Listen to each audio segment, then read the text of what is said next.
everyone. Welcome to the program. This is Politics Today, live on Channels Television. I'm Sean Okimaloye in Abuja. Tonight, we begin by letting you know what happened today at the Transcorp Hilton, where the president, Bola Tinubu, attended his party highest organ meeting, which is the NEC. The NEC is the highest organ after the National Convention. The NEC of the APC held his meeting today, where the former governor of Kano State, Abdullahi Ganduje, emerged as a national chairman. And the party's NEC also elected former Senate spokesperson, Senator Ajibola Basiru from Osun State, as a national secretary. The two party officials were elected at the 12th NEC meeting at the Congress Hall of the Transcorp Hilton in Abuja. Addressing party leaders after his emergence, Mr. Ganduje thanked the president and promised that internal democracy will prevail in the party during his tenure. Addressing the 12th NEC of the party, the president said that the APC has won the election and it is now time to deliver the promises of good governance to the Nigerian people. Take a listen to them. We've gotten the trophy.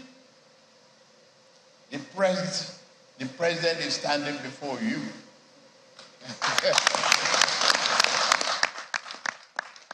It's this trophy of your hard work. And reward for hard work is more work. The party is better and must be nurtured from the world level upward. Let's show the rest of the country that we are a party united for a purpose, and that purpose, development, progress, and prosperity, will not forgive us if we fear of that path. Our main focus will be promoting party unity and defending and increasing the number of executive governors and legislative seats currently formed. Under my watch, Indian democracy will be strictly adhered to the deliberate policy, engaged in wide consultations and making party functional throughout the year. Some important reforms will be carried out in the party, aligning with the current political landscape. With the event of today and the emergence of Mr. Ganduje and Mr. Basiru as a party chairman and secretary, the national legal advisor of the party has since resigned his position. He says this comes and is pertinent that he resigns his position within the party to allow for a smooth reconfiguration of the party's leadership. The national legal advisor thanked the president and the entire leadership of the party for the opportunity given to him to serve. Let's tell you about a controversy over a very major issue that has really bedeviled the growth development of this nation. A vessel allegedly carrying crude oil suspected to have been stolen has been intercepted in the Cocoa area of the Delta State by the Tantita Security Services. The interception happened yesterday, Wednesday, the 2nd of August, 2023. The 1,117 tons of vessel carrying about 8,100 barrels of crude is said to be escorted by some naval officers. Tantita Security Outfit is a private security company owned by government Ekpemupolo, popularly called Tompolo, an ex-Niger Delta agitator who recently got a contract from the federal government to protect oil pipelines. Operatives of the Tantita Security Service says that the vessel tagged MT Prazel was flying a Togolese flag and was being escorted by a Navy boat led by a senior naval commander. The Tantita operatives said that they were met with resistance from the Navy boat escorting the vessel and that the naval commander threatened to deal decisively with the Tantita operatives. The private operatives said they now refuse to back down. the National Security Advisor and the Chief of Naval Staff were eventually contacted, and they gave the Tantita operatives the authorization to inspect the vessel. Upon entrance into the ship, the security company say they noticed that the vessel was authorized to carry products by the Navy, but did not have any approvals from NMPDRA, the authority responsible for the regulation of the midstream and downstream petroleum operations in Nigeria for the said voyage. However, the vessel is said to have naval clearance without necessary authorization from relevant agency of government. The incident and discovery of yesterday comes on the heels of the outcry of federal government that illegal trade of stolen crude oil inflicts significant economic losses to the tune of 2.3 trillion naira in 12 months, a loss that experts say could impact up to 25% of the nation's crude oil production. Recent announcement of removal of petrol subsidy has caused nationwide demonstrations by workers' union. Recently, another ex-Niger Delta agitator, Asari Dokubo, told journalists at the State House after meeting with President Bola Tinubu that some corrupt military officers are involved in the stealing of Nigeria's crude. Tonight, we'll be speaking with Mr. Femi Falana, and afterwards we'll also be engaging the news spokesperson of President Tinubu on several national issues. But before we get into the conversation with Mr. Falana, let's check out some of your political roundup stories.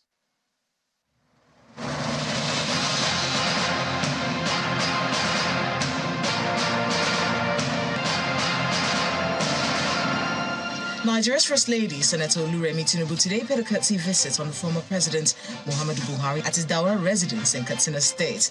The First Lady, who was accompanied on the visit by the wife of the Vice President, Hajiya Nana Shetima, says the visit is a check on the former president and thank him for his fatherly support. Mrs. Tinubu prayed for long life and good health for the former president as she solicits more support for the former president for the administration of President Bola Tinubu and Nigeria as a whole. In his brief remarks, the former president expressed appreciation to the First Lady and her team for the visit. The Adamawa State House of Assembly has confirmed 23 commissioner nominees for the Adamawa State Cabinet. 6 of the 23 commissioner designates are former commissioners, while 2 are women. The confirmation followed the completion of the screening exercise of the last batch of commissioner nominees in the State House. The Speaker of the House of Assembly, Mr. Bathia Wesley, directed the Clerk of the House to communicate his resolution to Governor Umar Fintiri for further action. A chieftain of the All Progressives Congress in Bayelsa State and immediate past member of the Federal House of Representatives, Mr. Israel Sonny Goli, who's a longtime ally of a former Minister of State for Petroleum and governorship candidate of the APC, Timipre Silva, has publicly declared his intention to pull out of the Silva campaign. He says he will no longer support the governorship aspiration of Mr. Silva. Addressing a news conference in Yenagoa, Mr. Sonny Goli says Timipre Silva has been taking his over 20 years of loyalty for granted, noting that though he remains in the APC, he believes in the victory of Governor Diri in the November 11th governorship election. In Imo State, a social activist in the state, Mr. Kennedy Iyere, believes the insecurity situation in the state is politically motivated and a means to blackmail the incumbent governor, Hope Uzodimma, from seeking a second term in office. At a meeting with some youth of the obedient movement across the 27 local government areas of the state, Iyere notes that Governor Hope Uzodimma remains the best candidate in the November 11 governorship election, as he promises to mobilize supporters to ensure the victory of the governor. Hope Uzodimma still remains that man to beat, that force to reckon with, the man that has the capacity to actually drive good governance, and the man who has what it takes to take this same state to the next level.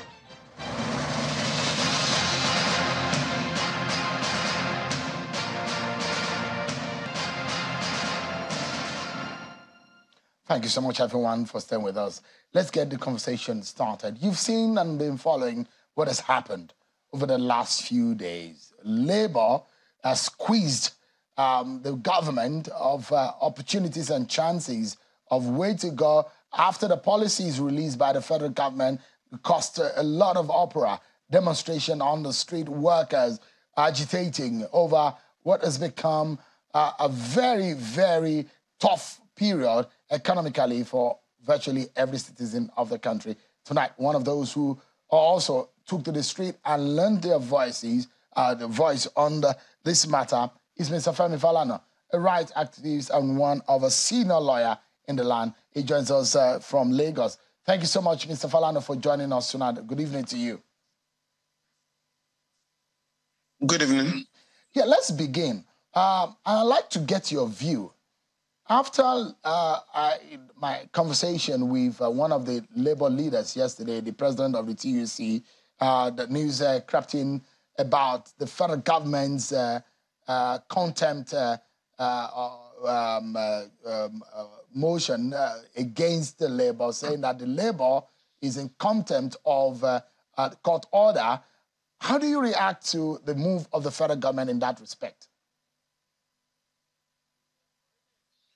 We have already explained to the Permanent Secretary and Solicitor General of the Federation that the labor movement, that is NSA and TUC, have not violated the ex parte order of the National Industrial Code issued on the 5th of June this year.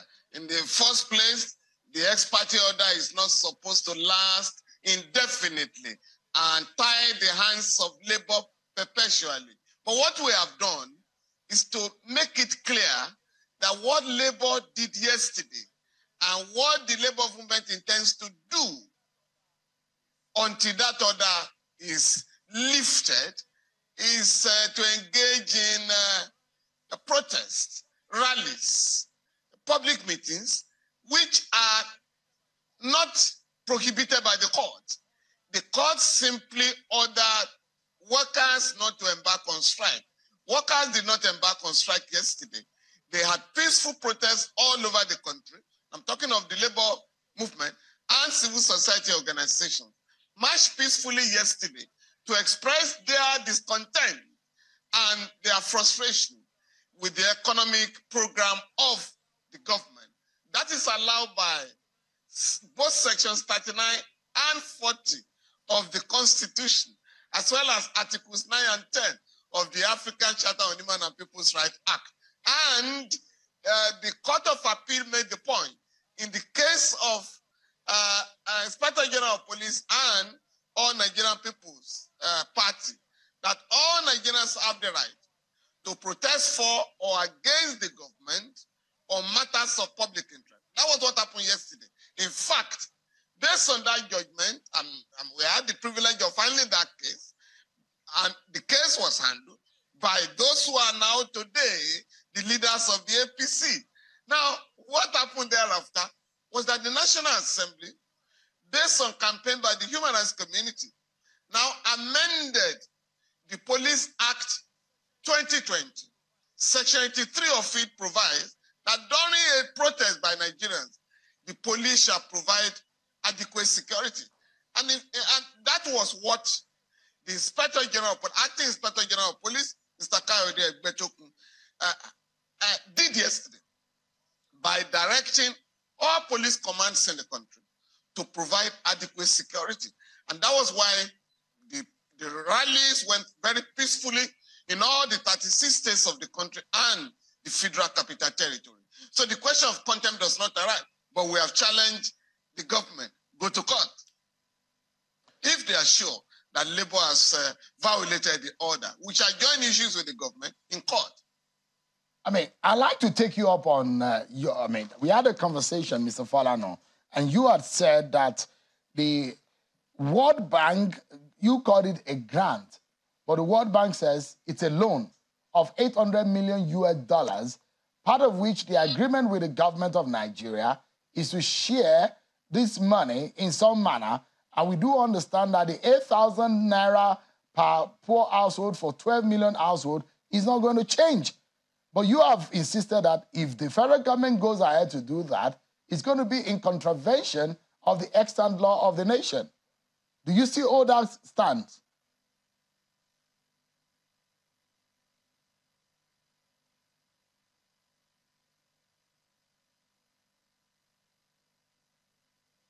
Oh dear. It looks like we lost some connections with Mr. Falano there. But we definitely, our engineers are working on that connection and we'll be able to get back to Mr. Falano. Meanwhile, let's speak with the new spokesperson of the president, Mr. Ajuri Ngilale, who has just been appointed as a special advisor to President Bola Tinubu on media and publicity. Thank you so much indeed, Mr. Ingilale, and congratulations on your new role. Thank you very much, Sean. It's always a privilege to be with you. Yeah. Interestingly, you came on social media to say there were fake news as regarding you being appointed as in that regard, but that you are not going to take that kind of role. Did it come to you as a surprise, though? No. That's a bit of a miscommunication, Sean.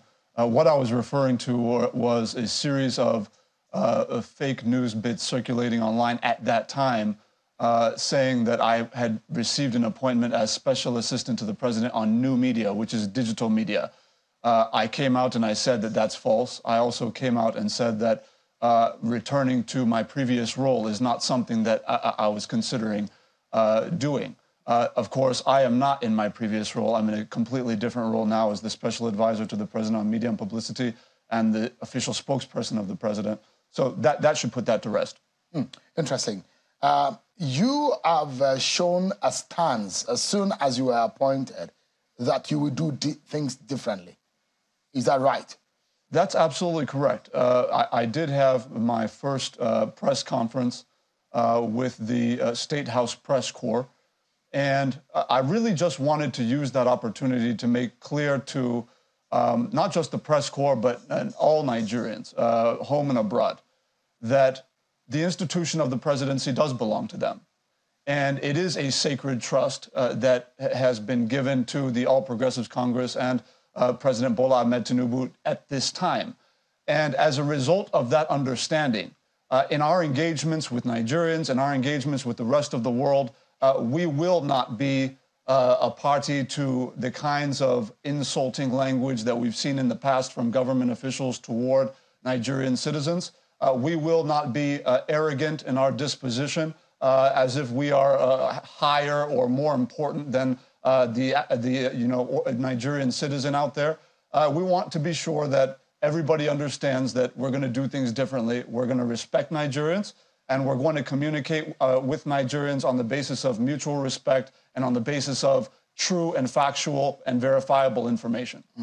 So, I mean, let's get it clear. There were times that expectations of Nigerians on those who spoke for government or leaders in this country were below par. You are telling us that you will do differently. I am saying unequivocally that I will do it differently, but more even so, when things do not go well, you will still tell Nigerians the real truth. Well, I believe it's always... And timely, too. Whether things are good or bad, it's always important to be honest with Nigerians. We will level with Nigerians. I think on the issue of how we engage with Nigerians, I think anyone who has followed me as an individual closely over the last several years as SSA to President Muhammadu Buhari would testify that they have never seen me insult anybody, not even my opposition, not to speak of the Nigerian citizens who have allowed us to have the opportunity to serve them. If you go through you search 5 years of my Twitter history, for example, you will not find a single insult that I've dished out to anybody because I was not raised to behave like that. So I believe that the standard now for government spokespeople, whether you're in the presidency, whether you're in federal MDAs or in the security agencies, you have an obligation to understand first and foremost where you got your opportunity from. It did not come from you. It is not a birthright. It came from Nigerians. And we owe them that respect. Absolutely. Absolutely. You will be able to deal with the trolls. Oh, I've been dealing with that for years now, and I still respected my opposition. Yeah. So let's get straight to it. Is there a realization with your principle and the people in the presidential villa? Because as you know, for those of you who live in a glass house, those of you who are in power, there is a sense of disconnection sometimes because you do not sometimes go to the same market as some of us who are just ordinary Nigerians on the street. And there might be that disconnect that you do not really know what is going on in the country. Is that sense of realization and acknowledgement that Nigerians are really suffering? Well, it is true that there has been historically a disconnect between government and citizens, particularly because I think there is, I just want to be very candid about this. I think some of this has to do with military era orientation as it relates to how government communicates with the people. It had always been a situation where you issue decrees, you issue government press releases, and you simply expect Nigerians to swallow that, irrespective of what the content of it is. What I have tried really hard to bring to the table in my role as SSA on public affairs was really moving toward a two-way engagement in the country, where you're going to radio stations across the country, doing live Q&A sessions, listening to people who are hurting on the street, economically, security-wise, and otherwise, so that you can have that feedback mechanism to those in power. That was kind of my last term. What I want to do now, hopefully, and surely with the full support of President Bola Tinubu, who is all about transparency and openness and really opening the institution of the presidency to Nigerians. In fact, I would just note that if you look at the Twitter feeds and the social media handles of the presidency and some of the officials in the presidency handling social media now, you would see parts of the interior of the State House that no Nigerian had ever seen who had not been in the State House. They are now taking, they're taking photos and videos in areas that previously were cordoned off. It's just it's all part of that process of gradually, engaging Nigerians to say, look, we understand you gave us the opportunity and we're going to open this house. Are we able to see your principle more relating to the people? I mean, no one will judge him. He's just gotten into office 60 days plus. But is it possible that he gets on the ground and feel Nigerians more than we've seen other leaders in this country do? Well, it speaks to the issue of disconnect you're talking about, because President Bola Tinubu is the president who we saw, for example, on Fridays, when it's time to go to mosque. He broke kind of a custom of just attending the mosque within the State House. He went out to, mosques in Lagos, mosques in Abuja, really kind of interacting with people as he goes out into various parts of the city. You'll even see situations where when he gets into his car, instead of just going straight to his car, he'll walk around, engage with people on the street at the gates of the facilities where he's at before he gets into his car. But it's not based on just the optics. That part of it is there. But the other part of it is, how do you have a structure within the State House that allows the commander-in-chief and the president to be able to get firsthand information from the ground of what is actually happening? I think it is absolutely true that for a long time it's been kind of a bubble, a kind of a maximum security prison.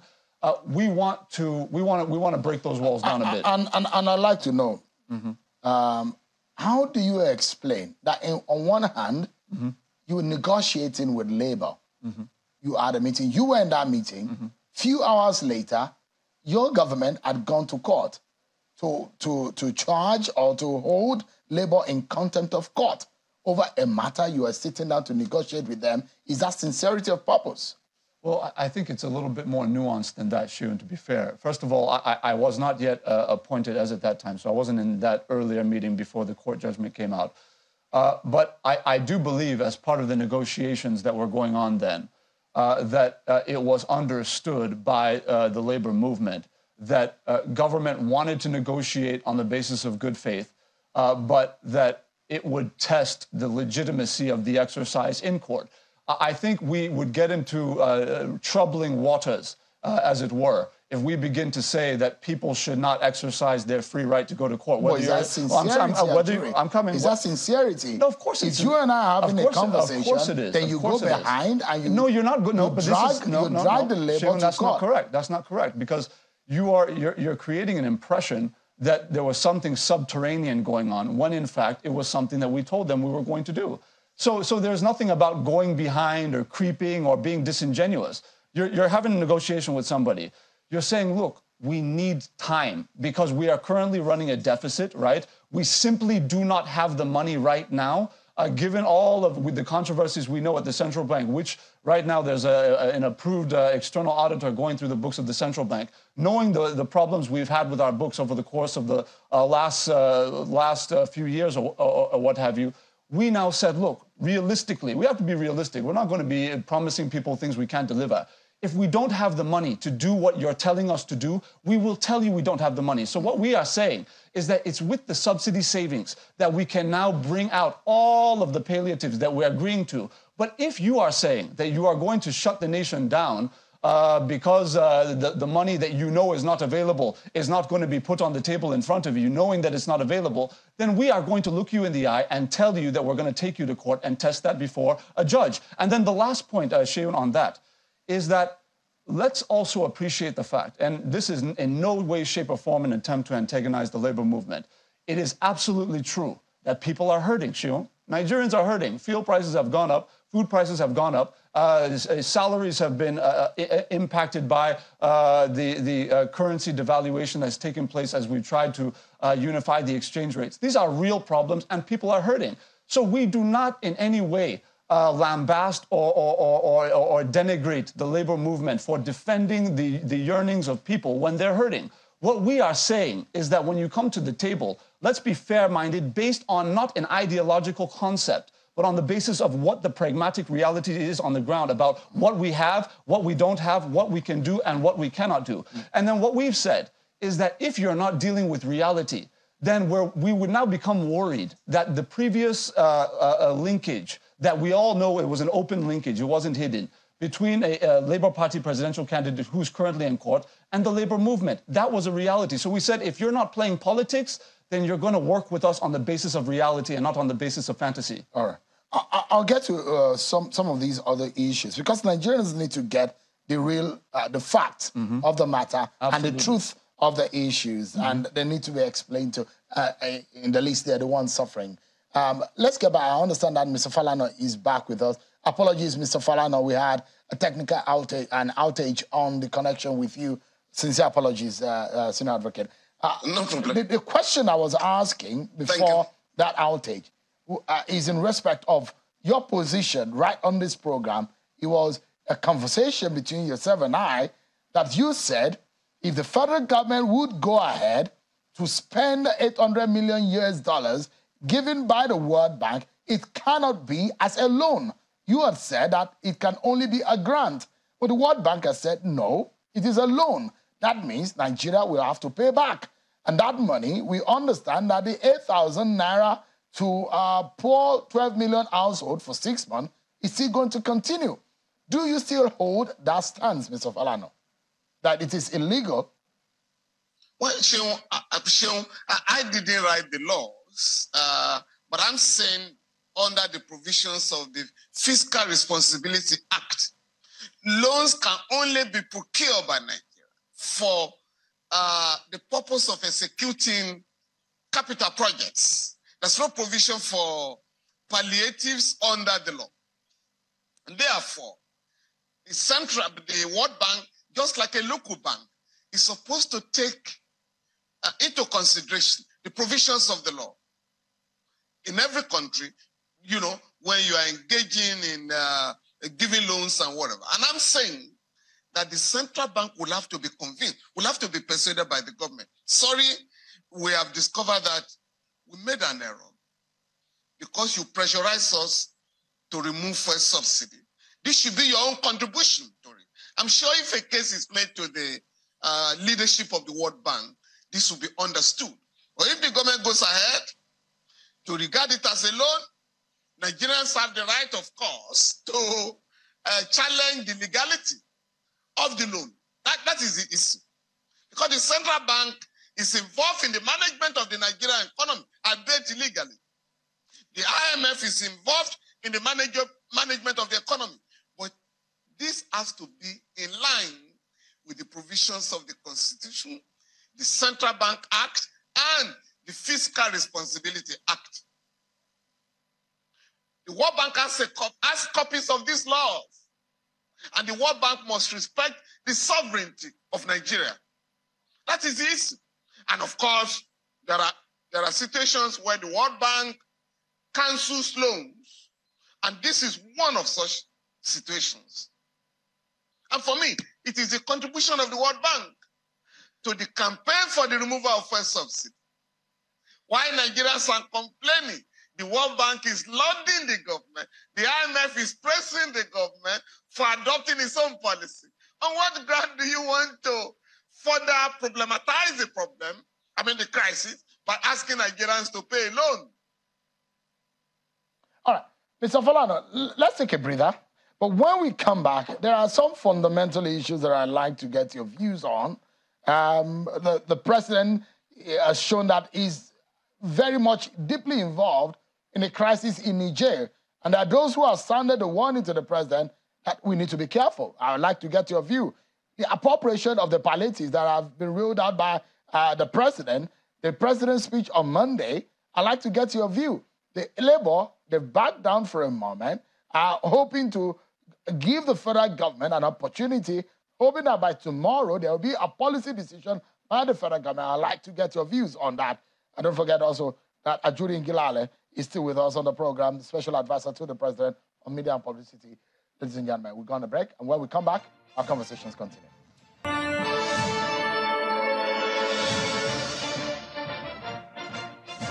you so much, everyone. Welcome back to the program. Let's get back to Mr. Femi Falana, right activist, senior advocate of Nigeria, who's been speaking with us from Lagos. Mr. Falana, are you impressed with President Bola Tinubu's proposition in his nationwide address and some of what he says he will do in terms of the palliatives and cushioning effect on the removal of petrol subsidy? Oh dear, we seem to have lost connection again with Mr. Falana. Let's get back to Mr. Ajuri Ngilale. Ajuri, tell us, these $800 million US. I was asking Mr. Falana. He said it's illegal to spend it the way and manner World Bank is proposing for government to spend it. Is the president rethinking about that money?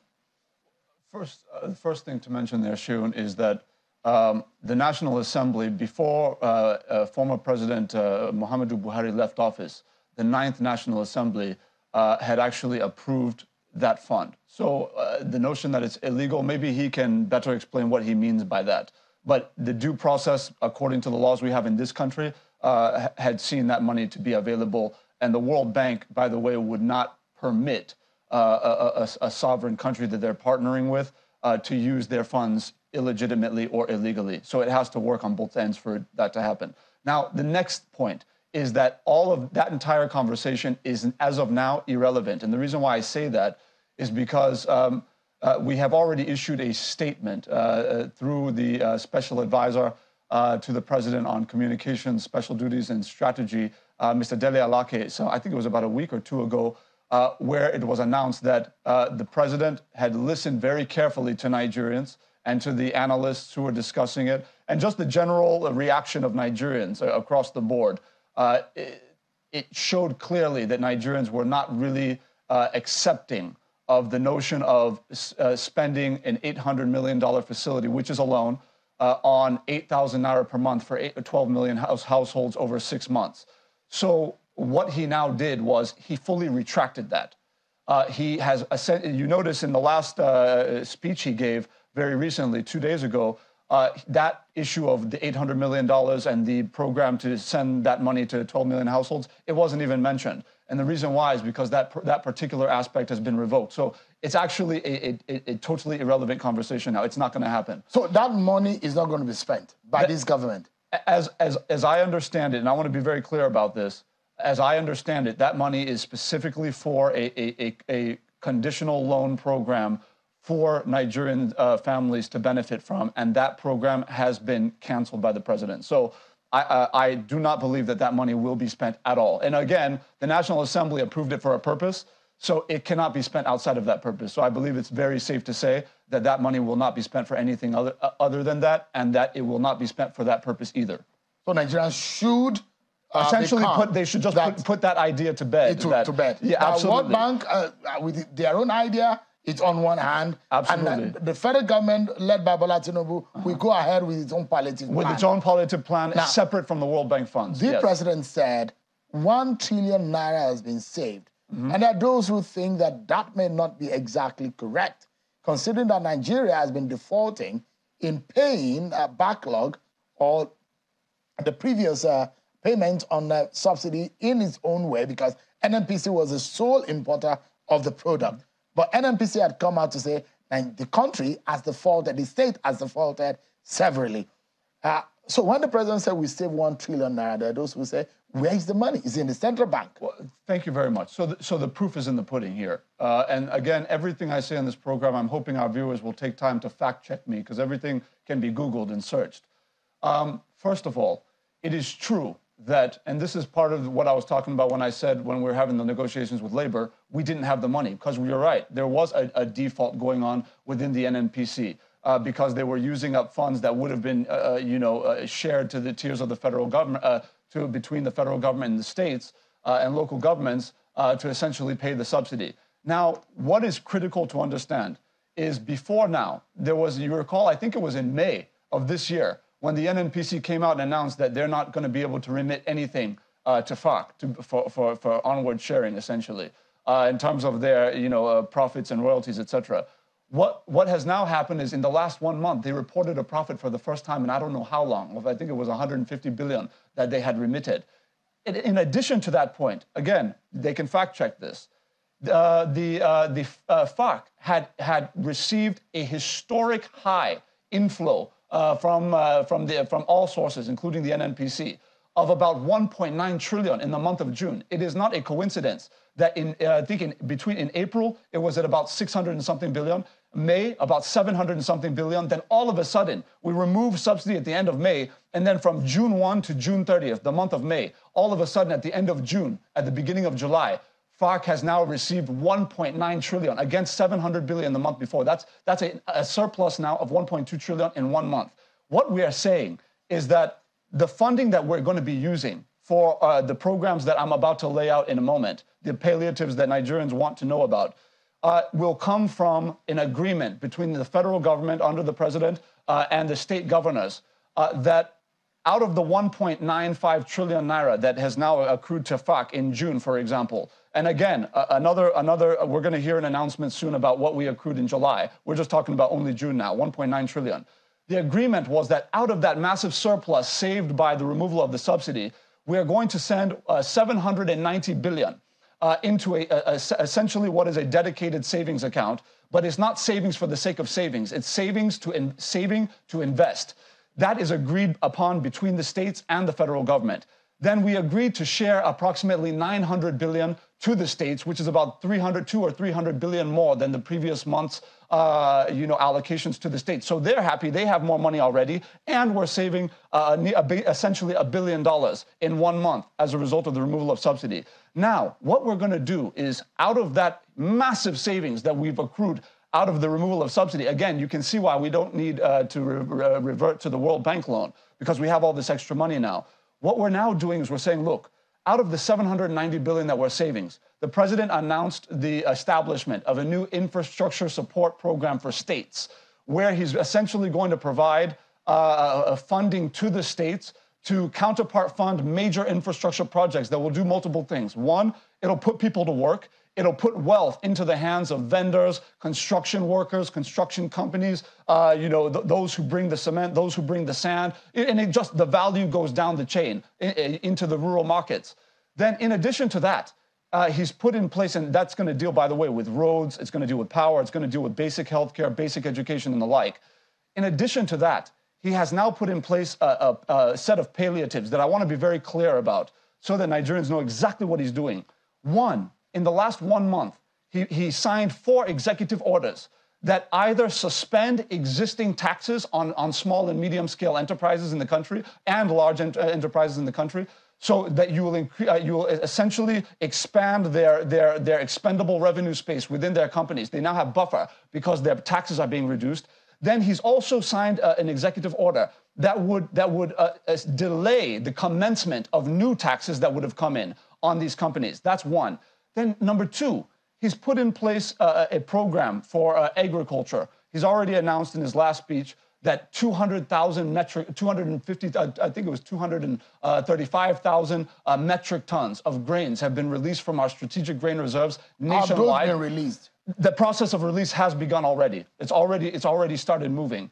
Then, in addition to that, he's directed the release of 200,000 metric tons worth of fertilizer, seedlings, and other implements for our farmers nationwide. Did we have them in storage?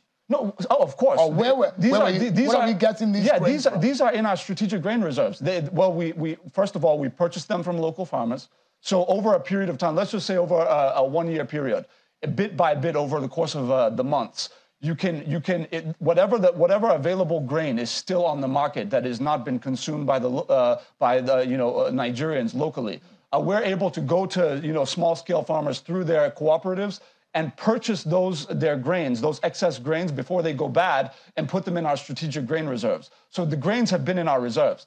Then in addition to that, we've been able to procure all of the 200,000 metric tons worth of fertilizer, seedlings, and implements that will now go out immediately to smallholder farmers across the nation so that they can increase their yields and also ensure that we have more supply in the market so that costs of food go down.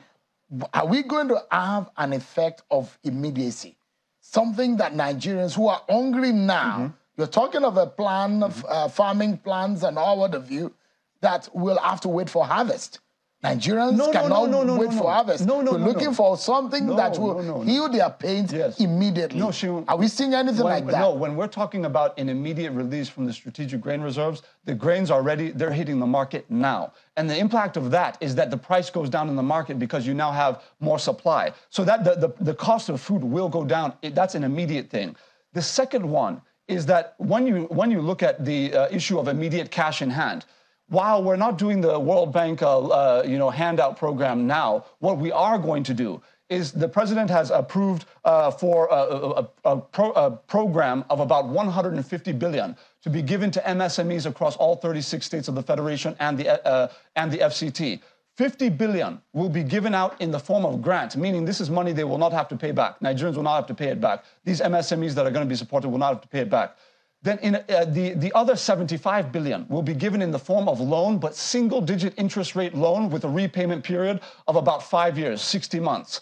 How we're going to do that, and I think the interest rate is 9%, single-digit. So the way we're going to do that is we're actually going to be focusing on MSMEs in every local government area of the Federation. I want to emphasize that because the issue is about distribution and spread and equity. What about administration? Because there is lack of trust in the system. All these monies that President Tinubu is approving, there are those who believe that they're going to go into wrong hands. It is only natural, Sheon, given our history of maladministration in the country for decades, military and civilian. We have earned the skepticism of Nigerians over time, and we understand that, all right? I'm speaking from the public sector.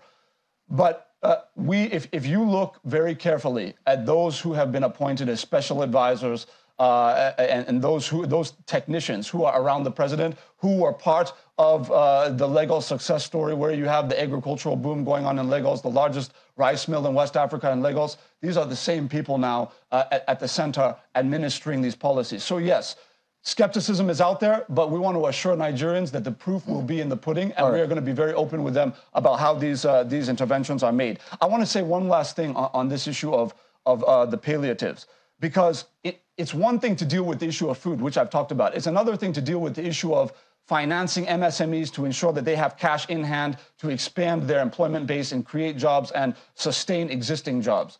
It is another thing entirely to deal with the fuel issue, which is why I want to make sure all Nigerians hear me when I say that we have put aside 100 billion naira for the purchase of 3,000 CNG fueled buses. Why is this important?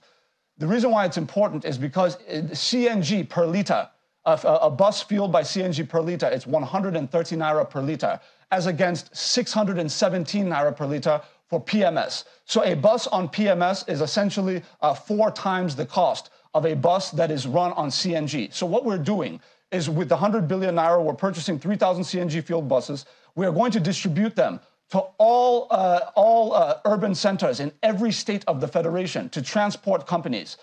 While we're going to give them these buses, right, we're also going to be giving these transport companies single-digit interest rate loans to be able to support the expansion of their companies, even as they have these CNG fueled buses. The last point on this, Sheon, is that while the CNG fueled buses are in operation, what that now means for the Nigerian on the street is that when he wants to go to work, when she wants to go to the market, she's entering a bus that's going to cost her 50 naira to get to that place that if she was in a PMS field bus, she would have paid 300 or 400 naira for to get to the same place. This is the import of what we're doing. Just give me a moment. Let me get back to Mr. Femi Falana. I hope that we have him back now. Okay, I understand that he's not back with us. So in all of this, yes. There is a factor here that the states have to take responsibility. Oh, absolutely. They have a big role to play. Yeah. Whether or not the federal government has these acts put together, the state also has to play a major role. Now, the question as to what the workers are going to take home. 30,000 naira is a minimum wage. Right. What is in the thinking of President Bola Tinubu as a deserving workers' wage? It's absolutely evident at this point, and I do not want to preempt the President Bola Ahmed Tinubu, and I also don't want to preempt the work of the Minimum Wage Review Committee that's going to be getting this down and dusted. But what I will say is this: it is evident that the President would want nothing less than a doubling. And I say nothing less. This means you're looking at a basic minimum of a doubling of the current minimum wage. We're looking at a floor here, not a ceiling.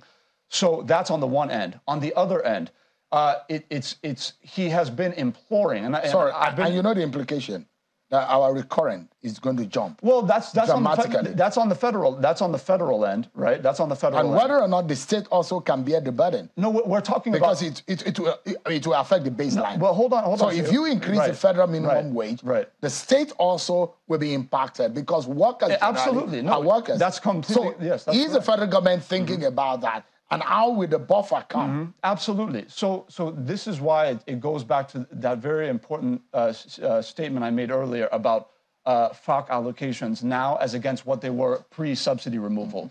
Already, as we speak, as of June, the state governments of our country had received 300 billion more than they had received in any previous month over the last few years.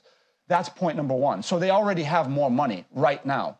Point number two is that we are, from the federal end, playing our part to ensure that we bring down food costs and energy costs through the bus program that I mentioned, through the support to transport companies, and then obviously with the agricultural interventions, as well as the MSME capitalization interventions. But then on top of that, my brother, the key here is that the states have already agreed through NEC, at the last NEC meeting, chaired, of course, by the Vice President, Senator Kashim Shettima, they had already agreed that they are all unanimous in their support for a new minimum wage. So it's not a question like it was in past years where, the president was trying, former President Muhammadu Buhari he moved the new minimum wage through, and the governors were fighting him, if you remember. This is a different situation now because of the situation in the country and because of the benefits that the state governments have received from the increased allocation as a result of subsidy removal. Their ears are now open, and they're now saying, okay, we will work with you, Mr. President, and we will increase the minimum wage with you. The question is to what level, all right? They are working that out within the Minimum Wage Review Committee, but clearly it is going to be a way better deal for Nigerians, especially in alignment with the palliatives that I've laid out already. President Tinubu said, I know your pains. Absolutely. If I had another opportunity to do something else, I will do it. Absolutely. But this is a hard line, a hard way to go. The question is asking Nigerians to tighten their belt. But our government workers, is the government itself tightening its belt? Cost of governance. This is a fact. What example can the President Tinubu administration show Nigerians that is serious about the cutting cost of governance? This is a major point. The president has been absolutely clear, even during the campaign, that Aronsai report that several previous administrations had not been able to implement, he's dusting it off, he's opening it up, and he has committed. Really? Yes, I can say that. He is committed to the total restructuring of the federal government apparatus in such a way that we maximize savings. Look, this is not someone, the president is not somebody who is speaking on the base of pie-in-the-sky promise. He's telling you, look, this thing I'm telling you I'm going to do, I did it in Lagos. Go and look at my record. Go and look at how I took 50% of the Lagos State civil service payroll in 1999 was made up of ghost workers. In 2 years, I solved that problem. Not to speak of the tax revolution and what he's been able to do to generate revenue, to build the infrastructure that everybody now praises him for in Lagos and create jobs. So what he's saying is, I have shown I can reform government institutions for efficiency, for added revenue generation. I will do it again at the federal level. Nigerians just need to give him a little bit of time. Just give me a moment. I understand that Mr. Falana is back with us. There's something with the technology tonight and Mr. Falana. I hope you've not offended tech tonight, Mr. Falana, because somehow it's just coming in our way in this conversation. But I was going to ask you about your view on President Tinubu's nationwide address and some of the propositions he made to Nigerians. Do you think it's satisfying enough to ease the pains of the average person?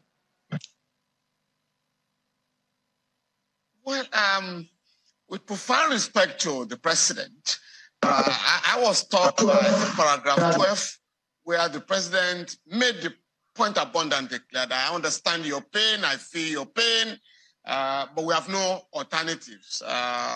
That's where I have some problem. There are alternatives to the neoliberal policies that are being implemented. There are alternatives to the economic program. There are alternatives to the peripheral capitalist system being operated in Nigeria. And for me,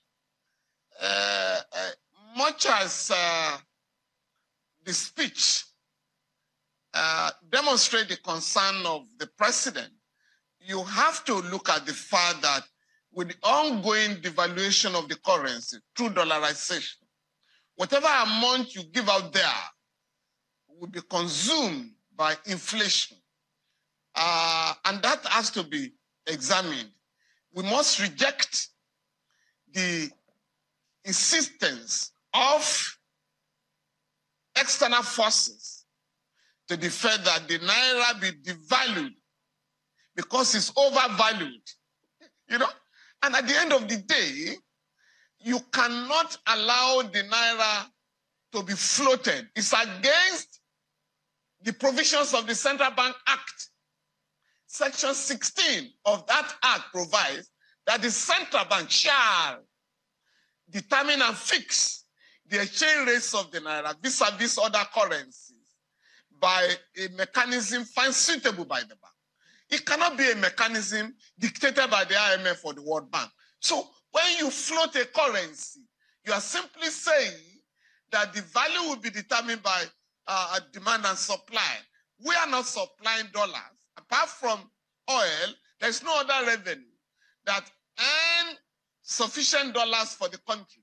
But the demand is on the rise every day. People want to go to Mecca, to Jerusalem. They need dollars. You are in the country. Some fees, school fees are being paid in dollars. Rents are being collected in dollars. Some services of the government require dollars. You cannot run a country that way. The president must encourage Nigerians to believe in the naira, to strengthen the naira, to respect the naira, and take policies that will strengthen the naira. But when you go all out to spend dollars in Nigeria, contrary to Section 20 of the Central Bank Act, which provides that the currency note issued by the central bank shall be the legal tender in Nigeria. In fact, a subsection of that section, Section 20 subsection 5, has criminalized any rejection of the naira in Nigeria by any agency, anybody. It's a criminal offense. All right. So for me, we must put an end to the dollarization of the economy. If you want the policies of the government, the palliative to have positive impact on the society. This is my position. All right. Mr. Falana, terribly, and I wanted you to comment on the ECOWAS matter, but we're totally out of time. Thank you so much indeed. But Ajuri, before we go, are you prepared to change the current system at the presidency, whereby the federal government media are given preference over the private media in the coverage of the activities of the president. Are you willing to take that action to change things? Well, I think that is not quite true. See, we have to be really careful about perception versus reality, because sometimes when a number of people make the same statement over and over again, it becomes an echo chamber and it sounds like truth. In the State House today, this is where I'm in charge now in terms of the media directorate. We are in a situation now where you have essentially nearly 100 accredited journalists in the State House. About probably 40 of which do not have large-scale viewership, right? So these are people who are able to get accreditation on the basis of maybe a connection or something. But are we willing to make a change? What I'm saying is, what we're trying to do now is we're trying to ensure that those who, just like the White House, just those who are in the State House to cover the events at the State House live are those who come from institutions that can prove, that private and public equal share, that can prove that they have the viewership that demands their live presence there. Julian Gilale, thank you so much. We're totally out of time. Mr. Femi Falana, thank you so much. That's our show for today. I'm Sean Kimale. Bye-bye, everyone.